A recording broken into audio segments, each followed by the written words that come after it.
everyone. Welcome to episode X. 10. And I bet you can't guess what this episode is about. Feedly deedly dee. Ah. Tell me all about it, House of Pain. Yeah. This is the St. Patrick's Day episode. If you haven't noticed, we got a nice bottle of Jameson and some green-ass cigars from Acid. And guys, like every episode, look down here and go ahead and mix-scribe. Mix-scribe? Mix-scribe. I like that. Mix-scribe. That's fun. I caught that. So, tell us what we know about St. Patrick's Day. All right, you jump right onto the history for Right me. into All it. right. St. Pat wasn't even Irish. He was Roman British in the 4th century. He came from a very big upbringing, and then the Irish came and raided Britain and took him. The And Irish raided Britain? Yeah. I always thought it was Britain raiding Ireland. No. Irish raided Britain. They took him as a prisoner, and he worked as a shepherd for about 15 years, and then he heard the calling from the big guy. Okay. He escaped, I think, or I'm not totally sure of that part of the story, but on his way to the ocean, God told him to head to the ocean. He made it to the shore, went back to Britain, and he became a deacon or some kind of big... Big kahuna? Yeah, something like that. And he decided to go back to convert the pagans to Christianity. The pagans again. The pagans again, yes. The Pagans, Dan yes. Aykroyd and the Tom Hanks and Dragnet Pagans again. type pagans. Did you ever hear of the he drew the snakes out of Ireland fable for St. Pat's? I don't think I've ever heard that. Is that the same thing as the Pied Piper guy and the rats? Yeah. Well, we have this fable that he drove the snakes out of Ireland. But what they're referring to is he drove the heathenism out of the pagans into Christianity. Okay. And that's where that fable comes from. We celebrated on March 17th, and that's his death in 1461. And we've been celebrating that for countless number of years. Yeah, I mean, St. Patrick's Day is a great holiday. Oh. I mean, people use it for every excuse under the sun to drink. go out and go drinking. And wear green. And wear green. And wear green. Do we know anything about the green, or is that just an Ireland thing? That's where it comes from. The Emerald Isles is what, because they have flowing fields of green, Okay. and that's where that comes from. It sounds like Ireland would be a good place to go visit. Yeah, I heard it's one of the most beautiful places. That might have to be a cigar and Jameson trip. Jameson maybe? trip, which is what we have. They probably don't even sell it there. No, they do. Do they? Yeah, in Dublin is where the distillery is, and it started in. This is our oldest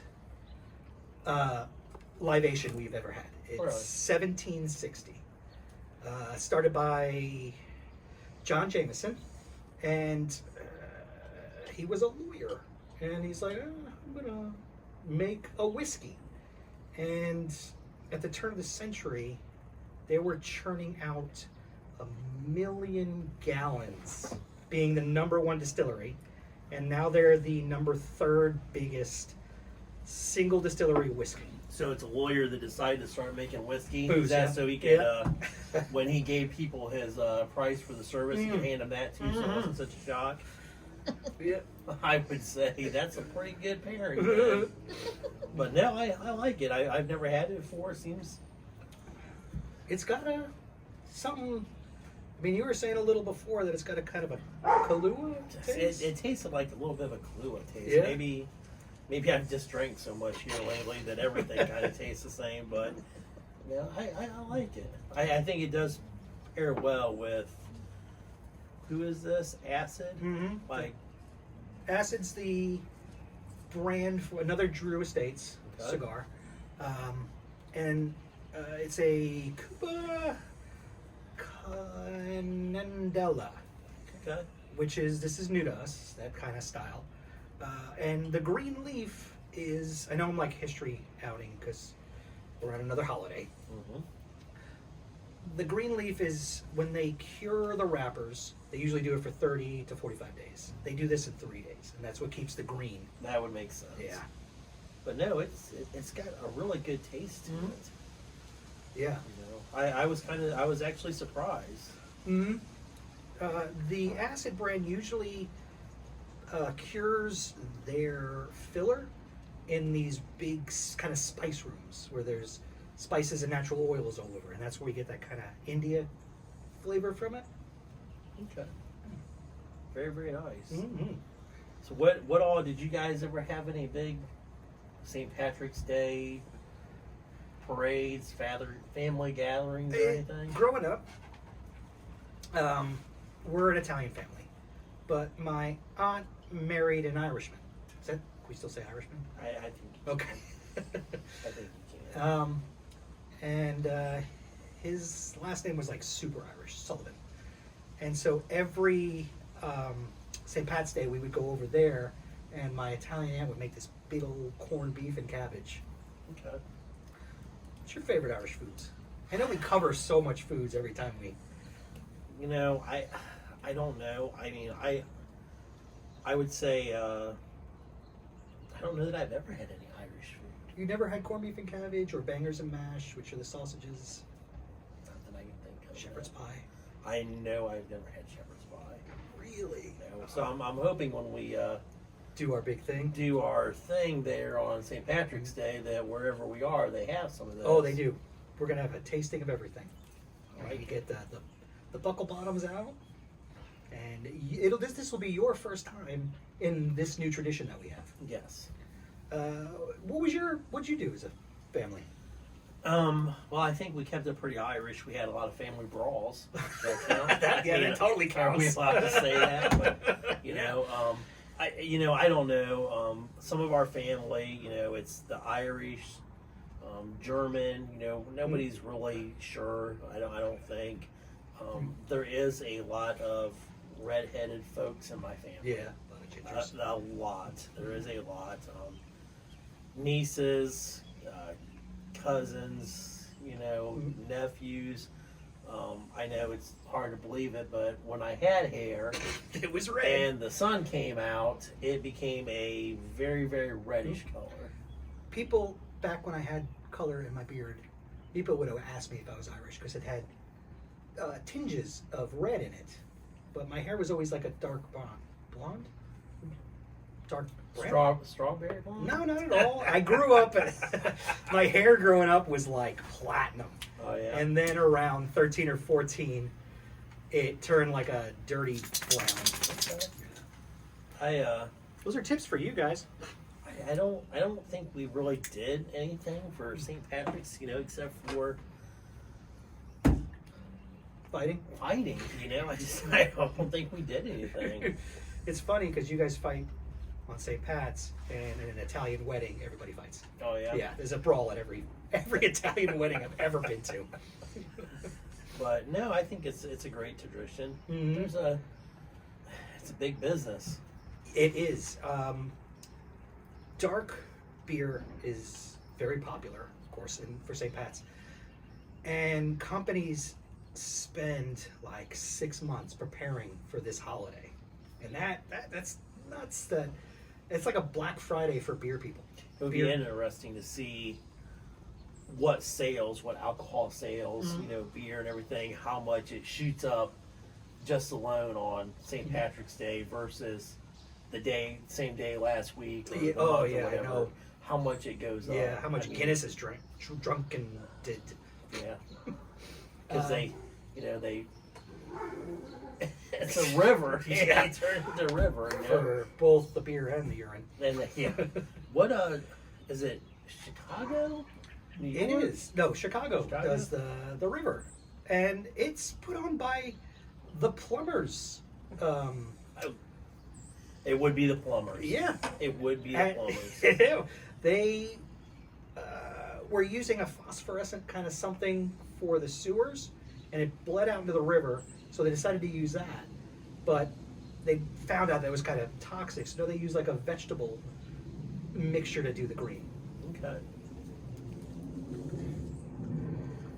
So, speaking of Jameson, Mhm. there's this one pub. It was at around 2008. Sold the most cases of Jameson. It's called The Local. It's an Irish pub. They sold 691 cases in. I don't know if it was like a certain amount of time or within a year, but they held that title for 4 years straight. Really? Yeah. It's interesting. That's a lot. Mm-hmm. It's about 22 bottles a day. Might have to try this a little bit more. Like I said, this is the first time. Yeah. I really do like this. I do too. I thought it would be a little gritty, but it's got a smooth finish to it. Okay. So there's this tradition that I wish they would bring back. It's called drowning the shamrock or wetting the shamrock. They put a 4-leaf clover, or I don't know, 4-leaf or 3-leaf, because 4 leaves are hard to find, in the bottom of the glass, and you drink your whiskey or your beer, and you either then drink the shamrock, or you take the shamrock out of the glass and you throw it over your shoulder, and it's supposed to bring you good luck. And I don't know when that stopped, but I feel like maybe we have a shortage of shamrocks. Could be. I could see that kind of going out though, because a lot of people, throw the glass over, Well, get the Irish pub fight started. well, there you go. Irish tradition. Irish tradition. And Boston does a big Irish town. Yeah, I forgot about Boston. Yeah, That- it just popped into my head. They have a whole basketball team named after Irish Celtics. the little Irish guy. Yeah, with the hook shot. Yeah. No. Larry Bird. Yeah. Larry Bird was the guy. Yeah, Larry Bird was with the the guy. hook shot. No, that was mad. That was Dr. J. No, Yeah. no shot. Somebody chime in and say Yeah. who's right, because I'm telling you, it was Dr. J. All right, well, I'm gonna. Larry Bird was famous for the hook shot. He was a 3-point guy. Oh, we're about to fight. Yeah. But there's a lot of Irish stuff in American history. I mean, think about it. What's the one thing you think of for Irish guys and the little leprechaun? Oh God, I didn't even think about the leprechaun. How did I not think about that? Yeah, also the Celtics logo. And what's the cereal? Oh, Lucky Lucky Charms. Charms. Yes. What was it? Was it the Austin Powers movie? Where Oh, they yeah, had the guy said it was always after my Lucky Charms. Yeah. That was when movies were good. Oh yeah. They were just so blatantly just goofy. They were good. So there's been some Irish leprechaun movies. I mean, one that I could think of. I think it was probably the early '80s. It was some little leprechaun guy. I mean, remember that? God, yes, that was one of the most hokiest horror movies, and it was Jennifer Aniston's one of her first films where she's evading a leprechaun. Did you ever see Killing the Irishman, based on a true story about the Irish? And it was based where you were from, in Ohio, where he was a mobster who became head of the Longshoremen's Union and mixed politics and crime. And that was a great movie. State of Grace with Sean Penn and Gary Oldman. And The Boondock Saints, guys. One of the best 2 movies ever. You ever see those? Man, I'm going to have to send you a list of Irish movies. No. But yeah, there's been a lot of contributions of this holiday to here. Uh-huh. A lot. It brings a lot of bars, a lot of revenue. Even though I'm sure it's stressful for all the employees that day. Oh yeah, if I was an employee, I would not want to deal with a bunch of drunk people on No, for St. Patrick's Day. probably 16 hours. Yeah, that's just too much. So in saying that, make sure you tip your bartender. Yeah, don't get too drunk and then walk out on your Yeah, tab. that would just be horrible. Mm-hmm. I gotta say, good call on these. Thank good you. call on the Jameson. Oh, yeah. Well, I mean, it is the Mick Is it the drink. official drink Yeah, of it's St. one of the Patrick's? Mick drinks of St. Pat's, and Steph found these a couple of weeks ago while we were out and about. We also found some cigarillos, which we haven't tapped into yet, and they're called Eileen's Dream, and it's dark chocolate, truffles, and Irish cream. Okay. And these are a fantastic flavor. We were out at the Monte Cristo is where we found them. And guys, we found a great tobacconist this weekend that we want to get on the show because he was so knowledgeable. Shout out to you, Donnie, if you're watching. Thank you for your number 41 subscriber. And I heard tell that we may be filming from there. Yeah, soon. We'll be what do you call that? Filming On location, yeah. Yeah, right. I want a separate trailer. Yes, absolutely. And I want all my M&Ms to be yellow, but W's. Okay. I will let you. You can get your own trailer for your M&Ms. But yeah, I think that's probably around the corner. Yeah. We're setting that up, guys. We're going to be filming our first on location, and we're also setting up our first live on TikTok. Your daughter's setting that up for us. Oh my goodness. Yeah. So you guys could chime in, and we'll read your comments and your questions, and we'll answer them. That'll be pretty awesome. I can't believe that somebody's gonna let us film inside I the know. location. Us two jerk-offs. And kudos to these cute little glasses that you got. These are called tulips. And I feel like they fit with the Irish theme of what we got going on here. They do. Mhm. They do. I picked up a bunch of these. When I first got them, I gotta say I wasn't real, impressed with them. I was afraid I was gonna break them. Ah, But they've held up. yeah. And we do talk a lot about the experience of having a drink and a cigar. And this really does add to a nice ambiance to enjoying a cocktail. Yes. Do you call this a cocktail? Is cocktail mixed, or would you call it straight up? I would call it straight up. Straight up. Well, we enjoy a straight up. We had the Fat Tuesday episode. The day after Fat Tuesday is Ash Wednesday, where you give up something.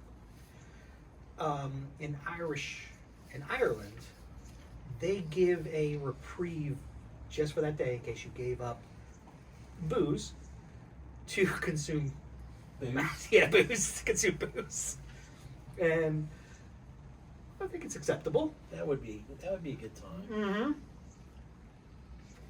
And then you go back to your sobriety till Easter. Yeah.